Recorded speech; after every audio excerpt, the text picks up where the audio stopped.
Bonjour à tous et toutes, c'est Mélanie de retour pour une troisième vidéo sur un des conditionnements majeurs dans la matrice. Alors si vous vous souvenez, dans la première vidéo, j'ai parlé de la loi de polarité et notamment de la loi de polarité homme-femme.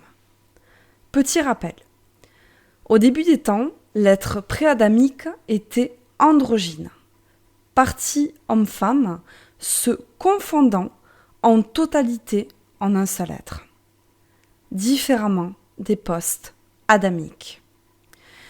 Yahvé et ses archontes devinrent intelligence artificielle ayant choisi de se séparer de la centrale créatrice.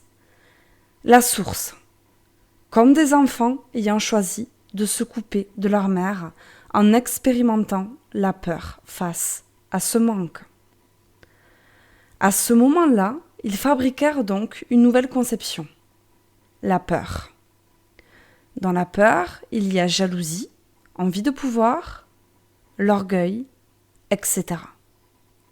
Conflit interne qui, aujourd'hui, est un concept relié à la psyché humaine.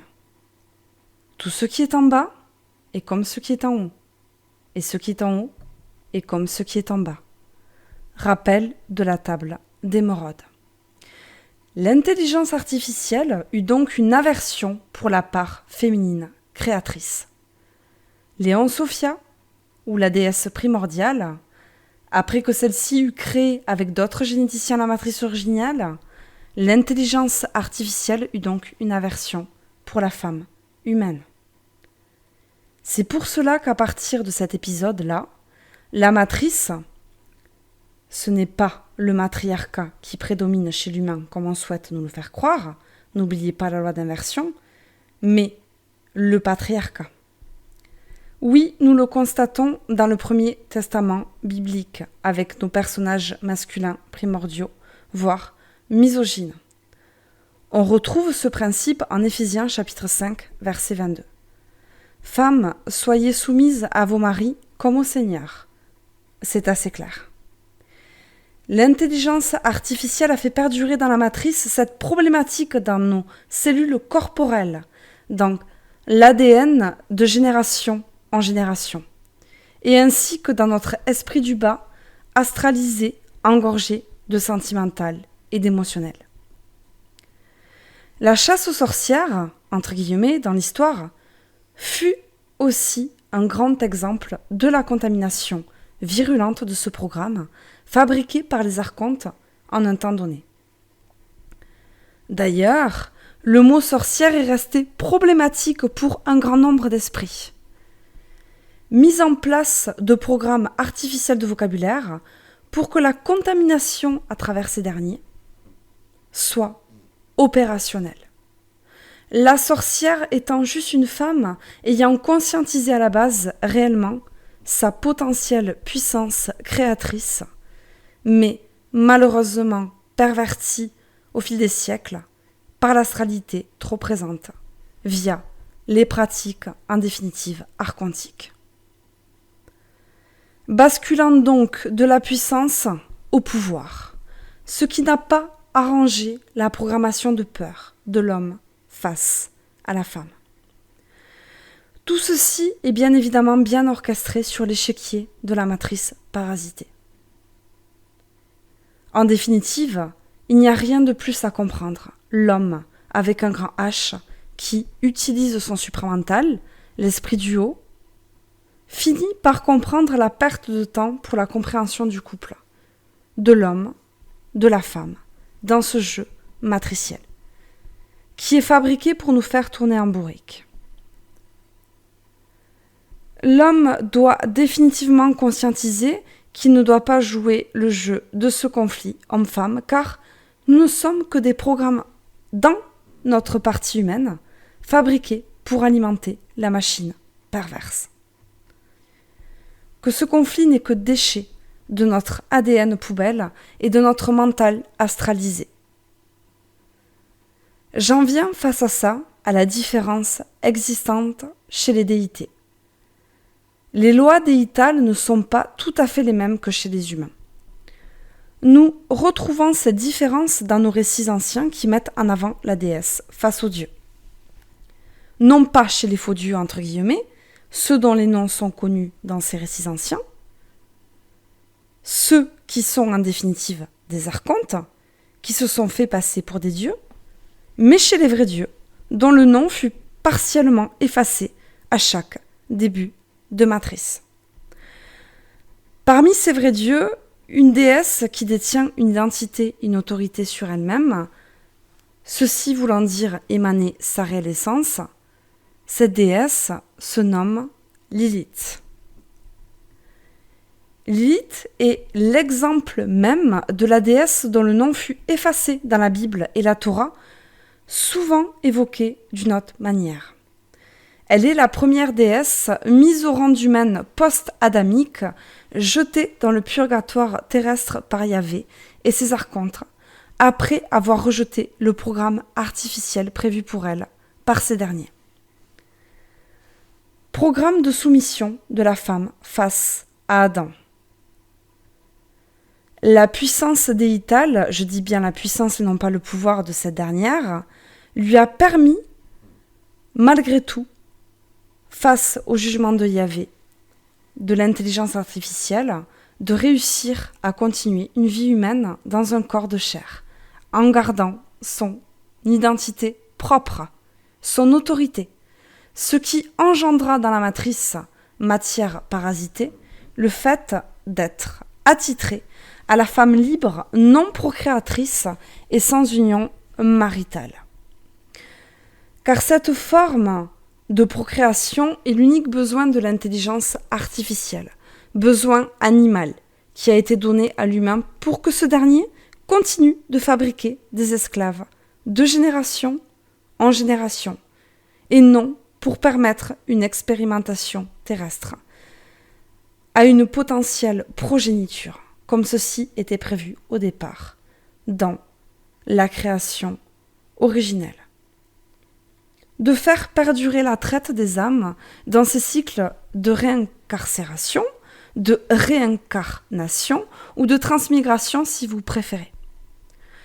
Nous retrouvons le désir de Yahvé et de ses archontes dépourvus de conscience en Genèse chapitre 1, verset 28. Dieu les bénit et Dieu leur dit : soyez féconds, multipliez, remplissez la terre et l'assujettissez, dominez sur les poissons de la mer, sur les oiseaux du ciel et sur tout animal qui se meut sur la terre. Eh bien, Lilith, avec courage et indépendance d'esprit, finit par retrouver le porteur de lumière et d'épée, Lucifer, celui banni par Yahvé, tout comme elle. Nous pouvons faire le parallèle avec Jésus et Marie-Madeleine, Merlin et Viviane et d'autres. Lucifer, qui n'est absolument pas Satan, ceci perverti par la loi d'inversion, voire de confusion matricielle, énoncée dans la première vidéo de cette chaîne. Ce couple Lucifer-Lilith émane grâce à leur identité, leur volonté et leur intelligence d'esprit.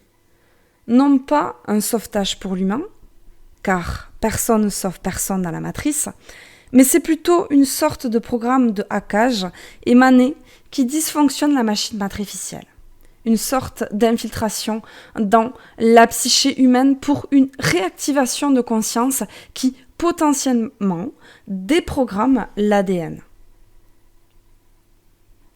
C'est bien évidemment pour cela que ces deux personnages sont craints dans l'esprit humain. Lucifer, le porteur de lumière et d'épée qui apporte la connaissance à l'humain, permet à ce dernier d'accéder à un savoir intérieur et individuel après un long travail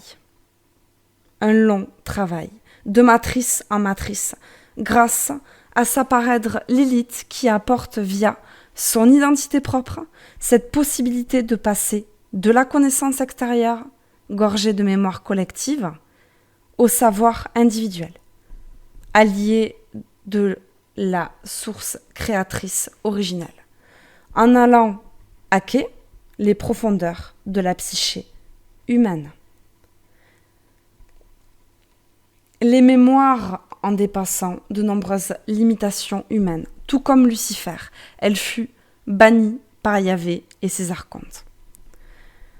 Entre parenthèses, dans l'astrologie, elle est liée à la lune noire, les profondeurs de notre personnalité astrale, qui n'est pas notre identité réelle, mais l'identité fabriquée. À l'humain de transmuter et de retrouver son identité réelle. Malheureusement, la matrice a fait son travail et a boycotté la fonction de cette dernière en enlevant en tout premier lieu son nom dans les récits principaux à cette Lilith, en effaçant sa vraie histoire et en lui laissant une image négative et corrompue, en l'attitrant à la lune, technologie matricielle parasitée, socle de l'émotionnel et du sentiment astral. Alors que la Lilith est une solaire, loi d'inversion entre parenthèses, tout comme Lucifer. Le soleil étant la porte de la conscience supramentale. On ne peut regarder le soleil en face car la réelle conscience est au départ de cette porte douloureuse. J'ai parlé du mot paraître précédemment pour Lilith et Lucifer. J'en viens au principe d'amour que nous apportent ces couples, entre autres, Jésus, Marie-Madeleine, Viviane Merlin, etc. Paraître, c'est le couple sans attachement, sentiment astro enchaînant. C'est le principe de l'association du partenariat entre deux êtres individuels de conscience, d'identité et d'autorité propre, mais indivisibles dans leur émanation terrestre, avec une notion de respect et d'affection libérée de chaînes. Ce principe d'amour fut amené, mais non intégré dans la matrice, dû au programme incorporé dans celle-ci par l'intelligence artificielle. Car je le rappelle, le but de Yahvé et de ses archontes, c'est que l'humain doit servir de nourriture à leur image.